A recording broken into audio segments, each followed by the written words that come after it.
I also want to say a word of gratitude and say how impressed we were with the response of local law enforcement in San Bernardino. They were simply amazing. We are all very lucky that really good people become police officers in this country. And then I want to also say a word of thanks to the folks we don't talk about much, which are the people who rendered emergency care and aid, the EMTs, the docs, the nurses, the victim specialists. Those are people who are the angels of our business and don't get the thanks they deserve. So thank you to them.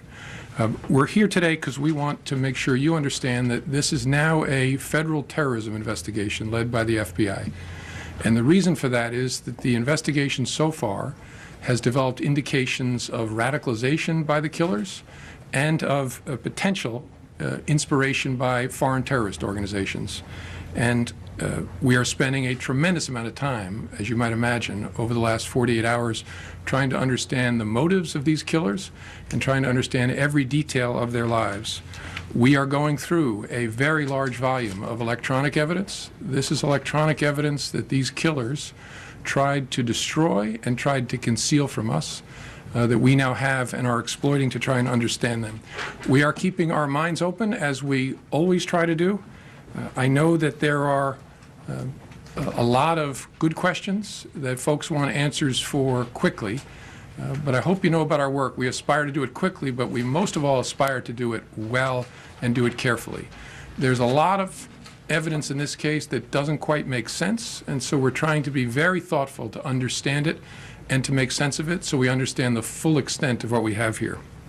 Let me offer you, though, a couple of specifics on the investigation.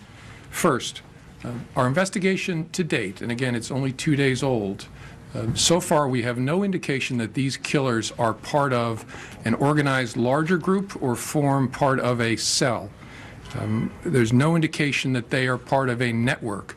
Again, I quickly add, it is early. We're still working very hard to understand, but I want you to know that so far we don't see such indications. Second, there is nothing in our holdings about these two killers. I have seen reporting where folks have focused on reports that they were in contact, at least one of the killers was in contact with people who had been the subject of FBI investigations, either investigations that were closed or that were still open. I would urge you not to make too much of that. There were no contacts between either of the killers and subjects of our investigations that were of such a significance that it raised these killers up onto our radar screen. We're obviously looking very closely at those contacts, but I would not want you to over-index on that just yet. It is, as I said, 48 hours old. There is much about this that doesn't make sense to for even those of us who do this for a living. That is the reason we have hundreds of people running down leads all over the world on this and spending tremendous amounts of time as we sit here trying to understand the electronic record around these two killers.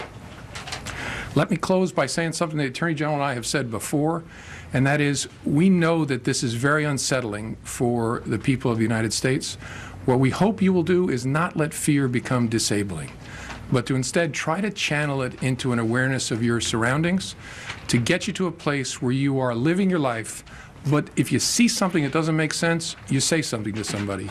When we look back over our cases over the last 10, 15 years, in almost every case, we find that somebody saw something, whether it was a family member or a friend or a coworker, and didn't say something to law enforcement, wrote an innocent narrative over some facts that were making them feel uncomfortable or making the hair stand up on the back of their necks.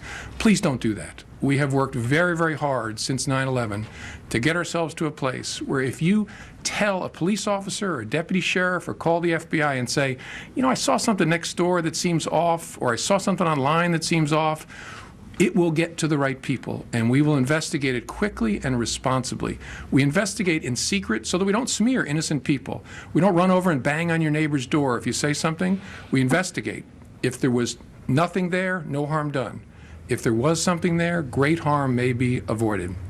So we would ask you, please channel that sense of fear into something healthy, just an awareness of your surroundings, and let us do the work that you pay us to do, which is to investigate and fight terrorism while you live the lives that are so wonderful in this great country of ours.